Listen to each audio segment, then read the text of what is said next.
Welcome to IG media. So belly fat చాలా మందిని ఇబ్బంది పెడుతున్న సమస్య. అయితే ఈ బెల్లీ ఫ్యాట్ని ఎలా తగ్గించుకోవాలి, న్యాచురల్ వేస్ ఏమున్నాయి దీనికోసం వివరాలు తెలుసుకుందాం. మనతో పాటు ఉన్నారు ప్రముఖ ఫిజియోథెరపిస్ట్ భాను పూర్ణిమ గారు. మేడం నమస్తే అండి. నమస్తే అండి. మ్యామ్, చూస్తే చాలా మంది అంటే 99% of the people belly fat ఉంటుంది. అంటే బెల్లీ ఫ్యాట్ ఉండడం అంటే స్ట్రక్చర్ ఉన్నట్లుగా కన్నా కొంచెం అన్న ఎక్కువగా బెల్లీ అనేది కనిపిస్తూ ఉంటుంది. సో లోపలికి ఎక్కడా పొట్ట ఉండట్లేదు. సో కొంచెం ఒక గుప్పడి పొట్టున్నట్లు లెక్కే. అసలు ఈ బెల్లీ ఫ్యాట్ అనేది ఎందుకు, దీన్ని న్యాచురల్ వేస్లో ఎలా తగ్గించుకోవాలి? సో ఈ బెల్లీ ఫ్యాట్ అనేది బేసిక్గా ఫ్యాట్ అంటే మన బాడీ ఎక్సెస్ ఎనర్జీ ఎప్పుడైతే మనం ఆహారం తీసుకుంటామో మన మెటబాలిజంకి సరిపోను ఆహారము మన బాడీ యూటిలైజ్ చేసేసుకున్న తర్వాత ఎక్సెస్ ఎనర్జీ ఏదైతే ఉంటుందో అది మన బాడీ స్టోర్ చేసుకుంటుంది. పరిస్థితిని బట్టి అంటే మన డిఎన్ఏని బట్టి రకరకాల ఏరియాల్లో స్టోర్ చేస్తూ ఉంటుంది.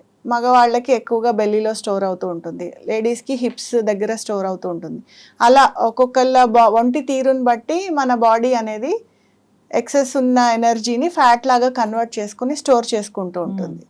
అదేంటంటే ఎప్పుడైనా ఆహారం దొరక్కపోతే సో మన బాడీలో స్టోర్ అయిన ఫ్యాట్ కరిగించి మన బాడీకి ఎనర్జీ సప్లై చేస్తుంది. సో అందుకోసం మన బాడీలో ఈ ఫ్యాట్ అనేది స్టోర్ చేసుకుంటూ ఉంటుంది.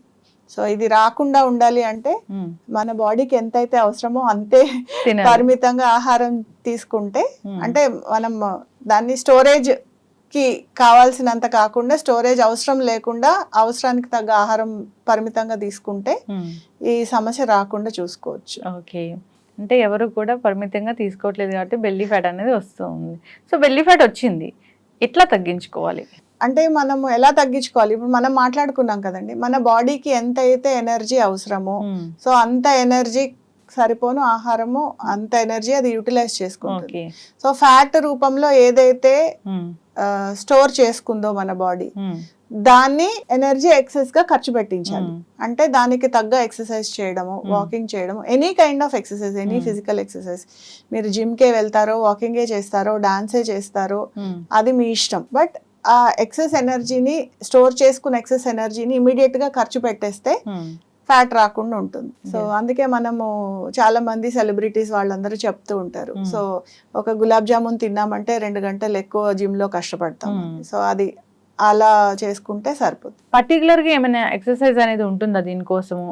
పర్టికులర్గా ఎక్సర్సైజ్ అంటే ఇప్పుడు ఫ్యాట్ అనేది ఓన్లీ బెల్లీలో మాత్రమే స్టోర్ అవ్వదండి, రకరకాల ఏరియాల్లో స్టోర్ అవుతూ ఉంటుంది. కొంతమందికి హ్యాండ్స్ దగ్గర హ్యాండ్స్ లావుగా ఉంటాయి, కొంతమందికి థైస్ దగ్గర, కొంతమందికి హిప్స్ ఏరియాలో, కొంతమందికి ఓన్లీ బెల్లీలో. సో అలా రకరకాల ఏరియాల్లో ఫ్యాట్ అనేది స్టోర్ చేసుకుంటూ ఉంటుంది. సో అలా స్పెసిఫిక్గా ఒక దీని కాకుండా మనం జనరలైజ్డ్గా బాడీ వార్మప్స్ కానీ టోనప్స్ కానీ చేసుకుంటే సో మన బాడీలో ఎక్కడ స్టోర్ అవుతుంది అనేది మనకి ఒక ఐడియా ఉంటుంది. మన బాడీ, మన తీరు, మనము తీసుకునే ఆహారం, ఏ ఆహారం తీసుకున్నప్పుడు మనకి ఎక్కువగా అనిపిస్తుంది అది మనకు తెలిసిపోతుంటుంది.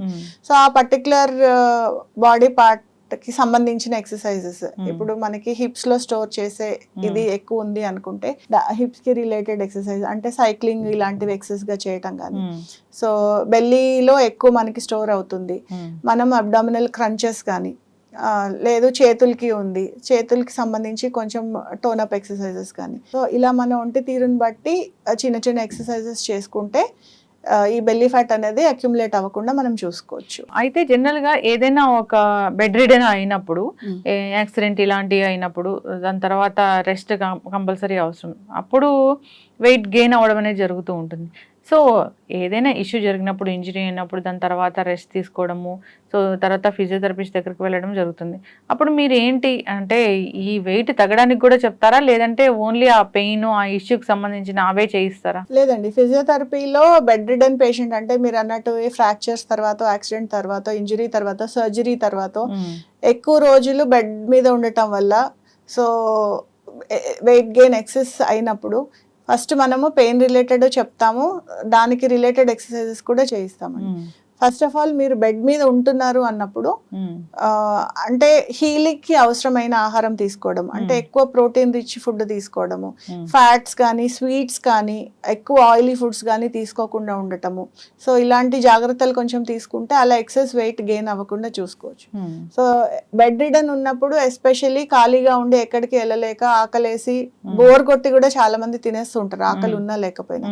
సో అలా కాకుండా ఓన్లీ టైం ప్రకారమే తీసుకోవడము, అంటే హెల్తీ ఫుడ్ అంటే ఫ్రూట్స్, ఆయిల్ ఎంత తక్కువ వీలైతే అంత తక్కువ, ప్లస్ కార్బోహైడ్రేట్ ఫుడ్ ఇంటేక్ తగ్గించి ఎక్కువ ప్రోటీన్ తీసుకోవడము, ఇలాంటి జాగ్రత్తలు తీసుకుంటే మనము ఈ బెడ్ రిడన్ అయినా కూడా బెడ్ రెస్ట్లో ఉన్న ప్రెగ్నెన్సీ టైంలో కూడా ఒకవేళ బెడ్ రెస్ట్ ఉంటే ఇలా ఎక్సెసివ్ వెయిట్ గెయిన్ అవ్వకుండా చూసుకోవచ్చు. జాగ్రత్తలు అయితే చక్కగా చెప్పారు. సో ఎలా తగ్గించుకోవాలి అంటే తినడం తక్కువ చేసుకోవాలి, లేదా తిన్నది అరగడానికి ఎక్కువగా ఎక్సర్సైజ్ అనేది మనం చేయాల్సి ఉంటుంది అనేది దాన్ని యూటిలైజ్ చేసుకోవాలి. సో ఎక్సర్సైజ్ ఏదైతే ఉందో చక్కటి ఇన్ఫర్మేషన్ అండి. నిజంగానే అందరూ కూడా తీసుకునేటప్పుడే జాగ్రత్తలు తీసుకోవాలని కోరుకున్నాము. ఆహారం ఏదైతే తీసుకుంటారో సెలెక్ట్ చేసుకుంటారో నిజంగా మీరు అన్నట్లుగా జంక్ అనేది ఎంత కాస్త తీసుకున్నా కానీ అది తర్వాత ఫ్యాట్ రూపంలోకి వెళ్ళడము, ఇబ్బంది పెట్టడం జరుగుతూ ఉంటుంది. సో ఈ బెల్లీ ఫ్యాట్స్ రావడానికి ముఖ్య కారణం అదే అని కూడా చెప్తూ ఉంటారు. అందరూ కూడా దాన్ని అవాయిడ్ చేయాలని కోరుకుందాం, హెల్తీ వేలో ఉండాలని కోరుకుందాం జీవితం అంతా. సో మంచి ఇన్ఫర్మేషన్ అండి, ధన్యవాదాలు. థ్యాంక్ యూ అండి.